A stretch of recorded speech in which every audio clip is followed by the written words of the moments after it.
Welcome back to MMA Oddsbreaker. I'm Frank Trigg. Of course, it's Daron Cruickshank, the Detroit superstar, getting to fight Jorge Masvidal coming up on UFC on Fox 12.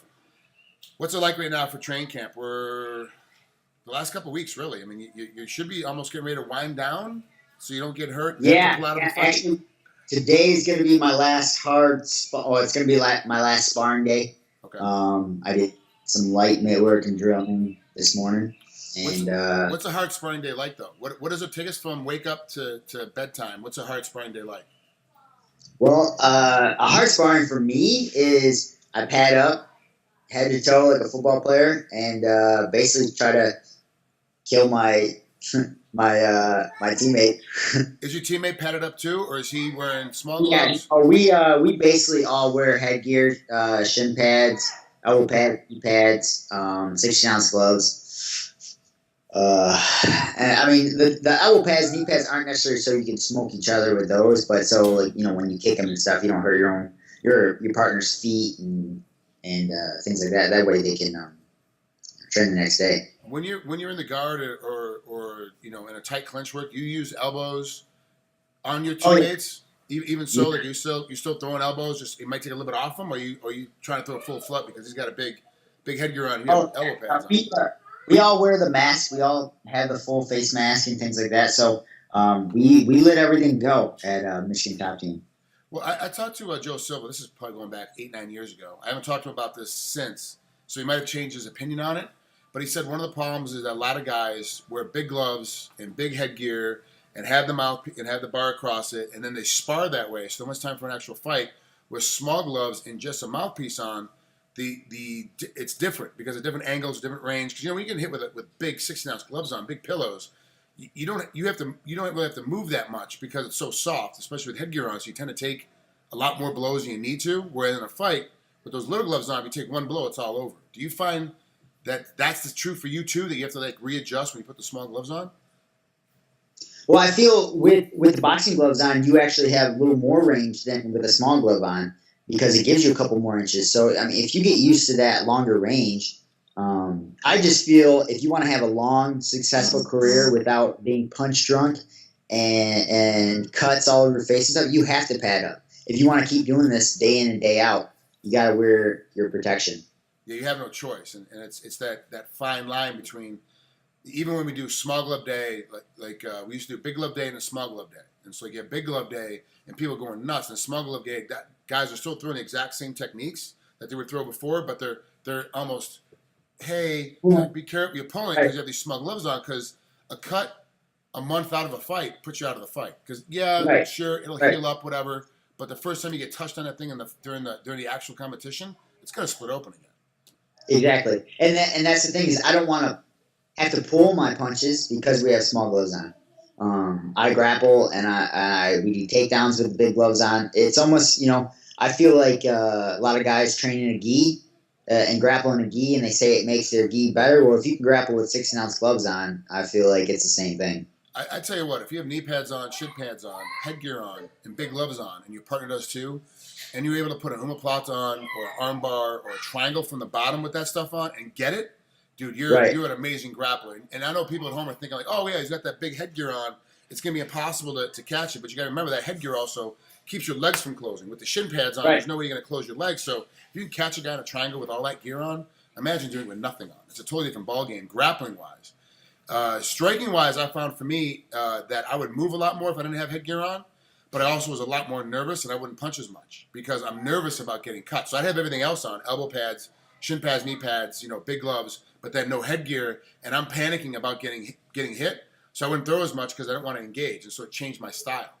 So when I'm a real aggressive fighter, so you put my headgear back on again, I kind of have that window where I'm just going to go at you the whole time. I felt a lot more comfortable, and it's a mix. It's 50%. You're more like me, where you're like, hey, I'm going to go. When I have it on, I'm going to go as hard as I possibly can because I'm not going to hurt my partner. And there's other guys like, well, I don't learn as much, I don't do as much. So it's been 50-50 with pro fighters. Right. So now let's talk about Jorge Masvidal. Let's talk about what's going to happen with this cat, because he's had a pretty storied career. Comes in at 26-8. Almost a bigger star than you because of his name, but not a bigger star than you off of wins within MMA. So this is one of these weird fights for me where, to me, it's evenly matched. It's going to be a very close fight. but he has a bigger star because he's got a better PR team. Does that make sense? So the betting public is I don't kind of know. like throwing on. I'm pretty sure I'd double him in Twitter followers. No, don't be pretty sure. Be positive. You do double him on Twitter followers. One, because you're a little bit more controversial in your Twitter feeds, and a lot of the stuff that you put out there, mid America loves it, but liberal Northwest and liberal West Coast doesn't, and so it's very strange. You know, I'm a super liberal, but I love all your stuff because I'm also a gun guy. So it's like every time you're shooting something, I'm all over it. I'm showing my friends, like, look at this guy. Look what he's doing again. I can't wait. So yeah, it's you double Twitter followers because you're a lot more entertaining on Twitter than he is for sure. But let's talk about him as an opponent. How do you see this fight going down? How do you see it breaking down? What do you see when you watch tape? Well, I feel like his biggest attribute is that he's a tough dude. You know, like from what I understand, he grew up on the streets. He has been in a ton of street fights. He's not afraid to bang. He's tough. He's fast. He's strong. He's got good boxing, and good grappling too. So, you know, obviously at this level, everybody's dangerous in every position. You know, so I'm not putting him on a pedestal though either, because I know I'm a bad dude, and if I go after somebody, it's a lot of trouble for them. A lot of people can't handle the way I throw my hands and feet, and they clam up, and we'll see. We'll see once I put the pressure on him if he tries to take me down, and if he succeeds. He's one of those guys that's almost like fighting a guy that's undefeated, where he doesn't realize he's in trouble. He doesn't realize that he's in a bad spot right now because, a guy that hasn't lost yet doesn't get it. He hasn't tasted that first piece. And Masvidal's kind of like that even with 8 losses. He still feels like, at least on the outside looking in, that he's in trouble. He doesn't realize he's in trouble, so he just keeps fighting, keeps battling his way out. He doesn't go to defensive mode, where a lot of guys in the same spot will start to defend and try to get out of the position, try to get away from a submission, away from getting hit by a 4-punch striking combination. He kind of seems like he's just one of those kids that's like, no matter what's going on, he always believes he's kind of still in the game, no matter how bad he's getting beat up or how bad he's getting beat in that portion of the fight. Do you see the same thing when you watch tape on him? I've only watched a little bit of tape, and the way I see it, it's this is actually a great fight for me. It's my father that I let watch tape and plan and make drills specific for him. So I really couldn't. The only fight that I really seen was with him and Mike Chiesa, because I was there, rooting Mike on, and Mike was kind of beating him up on his feet, and I know Mike's not that great, not known for his striking, so I feel, he's not going to be able to handle what I bring. Definitely from that fight, the strike. If you're looking at that fight, the stand-up game for sure is going to go your way. It's going to go your way when this fight gets down. You're on top. You think it's going to be easy to pass his guard, or you think it's going to be difficult to pass his guard? If I'm on top, I'm probably going to hold it down with the ref stand us up, because the way it's going to get there is he's going to try to shoot in, and I'm going to stuff his shot and end up on top somehow. And I'm just going to say, let us back up, please. And then you're on the bottom. What's going to happen with you on the bottom? I'll escape. Once I get taken down, I'm pretty quick back to my feet. I don't feel like I'll get stuck there or I'll get laid on. It's a matter of him getting past everything I got to get me there. Did you change anything up for this training camp? Strength and conditioning, increase something, change? How many times a week you wrestled, or how many times a week you sparred? Not really. My training schedule is pretty equal. I would say I definitely do a lot more striking than anything, but I get a lot of grappling rounds in too. Like, I grappled more. I went on that Meet the Troops tour, and I grappled more in 3 weeks than I do a whole fight camp. Yeah, I just got back too. I went on a USO tour, and we did Germany. You were in the Middle East, right? Yeah, I was in the Middle East. Yeah, I went to Germany, the Netherlands, and England, like 4 stops in each country. Yeah. That was probably a sweet trip. My trip was tough. Yeah, I heard. I saw a bunch, somebody got stuck in Africa for an extra day, and you guys couldn't get out. Was it Bahrain or Oman or something? You guys got stuck and couldn't get it through, and it was I was like, that's just miserable, and jet lag and trying to deal with everything. Ugh. It's so hot, but it was a great trip. I know that it's nice to give back, and all the troops appreciate it. It was a great time. Yeah, we grappled. I had Tim Kennedy on my trip, so I had to grapple with Tim Kennedy every day, and then plus with the troops every day. We taught 3 clinics every day, plus worked out twice. I was exhausted. I was like, this is just ridiculous. By the time I got home, like, I'm retired. Why am I training this hard? Ugh. I just need to look good. I don't need to be good anymore. Let's just stop this mess. It's just too much. Right. And I on my trip, I was the biggest out of the 4 that went. It was me, Jasmine Duke, Shayna Blazer, and Cody Bollinger. They were all on the same Ultimate Fighter. So I was like the heavyweight of the group. I had to go with all the big freaking Marines that were trying to take my head off, and I was battling. I had a bunch of gorillas on me. And it sucks getting a hold of like a 260, 6'7", sergeant that wants to prove a point in front of all the corporals sitting around a while. Like, come on, man. Like, really? Like, you get him a little guy. Like, get off me. This is just ridiculous. Right. So I had Tim Kennedy, who obviously is a bigger guy, so I helped out quite a bit. He was like, 205, 215, 210, like right in that neighborhood. And I was like, geez, this is so much better having him take all the heat because I just didn't want to take it anymore. First couple of days, I was like, yeah, I got this. And then after, it was like, no, Tim's got this. Tim will take it. I'm out. I'm sore. Yeah, we had Tim Kennedy, Marcus Davis, Stitch Duran, and Cole Escobedo. So, it was like 3 small guys.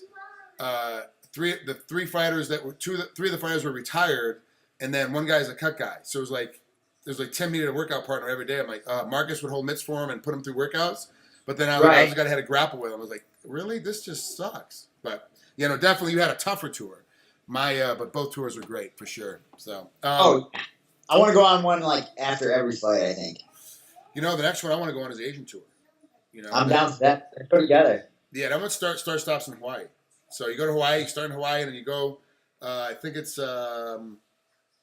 Then you go through Guam, the Philippines, Japan, and then come back through, and you finish up in Hawaii. Like that. That's horrible. Trying to start and stop a trip in Hawaii. That's just bad.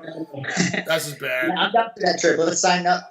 For it. Yeah, we'll start talking. I'll get a hold of the Asian guy and see. Put your name in the hat, and then after this fight, we can both jump on it. I'll be free too, so it works out. Perfect. We'll try to get on some bases and throw some grenades and stuff, and mortar somebody. I just want to mortar somebody. I want to shoot a bazooka and mortar somebody. That's the 2 things I want to do on one of these trips. I want to throw a grenade and go on a mission and kill a terrorist. Well, I don't want to be crazy. I don't want to be nuts. I don't want to go out in the middle of that stuff. That's a little nutty for me, Every general I talked to, once I got to the base, they were like, "Oh, you guys, have any requests?" I was like, "Well, I want to throw a grenade. I want to jump out of a helicopter. I want to shoot a 50 cal. I want to go on a mission, and I want to kill a terrorist." And every single one of them had the same response. Well, if you were here for a couple more days, maybe we could work something out. But see, and they pull that off. I'm like, look, I got no problem. I can stay put and catch up with the group later. I got 4 days. What do we got to do? I'm in. Right. We were gone every other day. We were gone. Yeah, it's another trip. We had one day where we had one part of the trip where 4 days we're at a different hotel every night. So literally living out of my bag for 4 days, like every day. Boom, boom, boom, boom. Yeah, we stayed on the base. Yeah. But we stayed on the base, but it's a different base every day. So we had like one base, then we'd be there all day, grab our gear, or go check in the hotel that night. The next morning, get up, go to the next base, check into the hotel, do all day on that base. Next morning, get up, check out, and go on to the next base. It was like, I thought it was gonna be cool and fun and relaxing and a spa and just hanging out. It was work. I did get a couple of massages because each base had like a masseuse area, and they were like $20 for an hour or something like that. We didn't have any of that mess. We had none of that. Yeah, we had a massage. I hung out with a bunch of special forces guys though, because Tim's obviously went to radio school. He's an SF guy, and so we hung out with a bunch of SF guys, and it was interesting hearing their stories. Like it's a whole different kind of military than your SF. It's a different game altogether, So it was cool. Anyway, a good time. So, anyway, I'm dragging on. I apologize. I meant for this to be short, but every time I talk to you, we end up talking guns somehow. All right, Darren, we'll talk to you, man. It's that one up there in San Jose, California. It's on UFC on Fox 12. I'm trying to swing my way up that way, actually. So I want to see this fight live on July 26th. If I can make it happen, it's gonna be interesting to see if I can get up there. But if I can, I definitely want to say, hey, good luck, and we'll talk to you soon. Cool, sounds good. Let me know if you make it to the show. I will, for sure, absolutely. I'll hit you up right after weigh-ins. I'll give you a little text. Hey, I'm here in town, and I'll hit you up after weigh-ins after you've eaten. All right. Take care, bud. Thanks, Frank.